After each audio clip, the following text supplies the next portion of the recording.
শিল্পী, সে তো বিভিন্ন চরিত্রে বিভিন্ন সিনেমায় অভিনয় করবে। তো এটা আমার মনে হয় যে ওর এরকম চরিত্রের প্রথম কাজ। তো সেই অনুযায়ী ও খারাপ না। মেয়ের ছবি, গ্রাম বাংলার ছবি।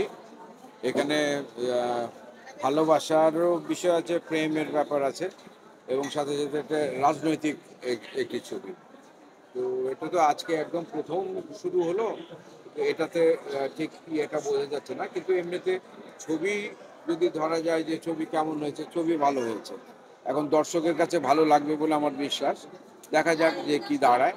কারণ হচ্ছে যে এটা 1975 পরবর্তী ঘটনা নিয়ে ছবি, পলিটিক্যালি যদি ধরা যায়, সঙ্গে প্রেম আছে। তো এই বিষয়টা একটা এক্সপেরিমেন্ট, কিন্তু একেবারে নিটল গ্রাম বাংলার ছবি যদি বলা হয় তাতেও ভুল হবে না। তো দেখা যাক, আজকে তো প্রথম শুরু। কালকে শুক্রবার, শনিবার, রবিবারের মধ্যে আশা করি যে বোঝা যাবে যে ছবিটার ভাগ্যটা কি হবে। আপনি একজন গুণী শিল্পী, সেক্ষেত্রে জায়েদ খানকে আমরা এসব সিনেমায় খুব কম দেখেছি। সেক্ষেত্রে আসলে আপনার মূল্যায়নটা কেমন তার অভিনয়? একজন শিল্পী, সে তো বিভিন্ন চরিত্রে বিভিন্ন সিনেমায় অভিনয় করবে। তো এটা আমার মনে হয় যে ওর এরকম চরিত্রের প্রথম কাজ। তো সেই অনুযায়ী ও খারাপ না। আমরা জায়েদ খানকে যেভাবে চিনি ফেসবুকে বা টিকটকের কারণে, এটা কিন্তু সেরকম কিছু না।